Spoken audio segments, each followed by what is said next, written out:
Okay, now that we've made all of these changes that are, let's just say, working in our favor for this particular audio file, because again, I don't think any miracles are going to happen with a recording that is this intentionally bad.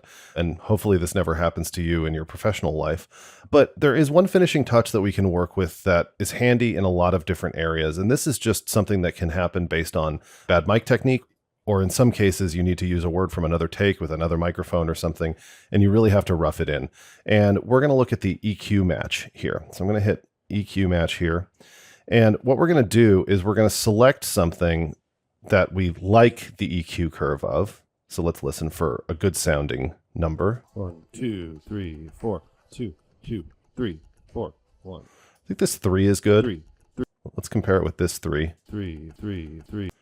Let's do this 3. I was good on the 3s on that day. At least there's that. So all we do, hit learn. We've learned that, and now we can go through and say, okay, well, we really want this number here to sound like the one after it. And all we do is hit render. 2, 2, 2. Now, it doesn't do as well putting back lost things. This isn't a saturation tool. It's more often successful as a reductive tool, but let's just see how well this worked. 1, 2, 3, 4. Ooh, that's really close. Let's hear it before 1, 2, 3, 4. and with. 1, 2, 3, 4. Much closer. I'm actually pretty happy with that. Let's back up, and just for kicks, let's see what happens if we render the entire thing, because I'm moving closer and further away from the mic constantly in this recording, and that's sort of part of what makes it terrible. So let's just see what happens if we grab all of these. I usually use this as a spot treater, but let's just see. 1, 2, 3, 4, 2, 2, 3, 4, 1, 2, 3, 4, 2, 2. And before 1, 2, 3, 4. and after. 1, 2, 3, 4. So not a ton of change there.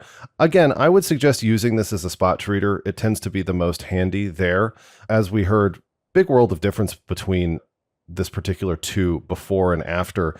And if we think of this in a more important context, like if we had to punch one word or something like that, and it just sounds a little funny, this is a really helpful thing. And again, if you're not working with music behind your vocalists or your dialogue, this can be even more handy, because I'm always catching punched in vocals on TV shows and things like that. And this EQ match, along with the ambience match, could be a really handy thing to kind of just get things a little bit more roughed in there and to just build the fantasy and fool our audience into really enjoying things and not being distracted by some sort of audio fix that was needed.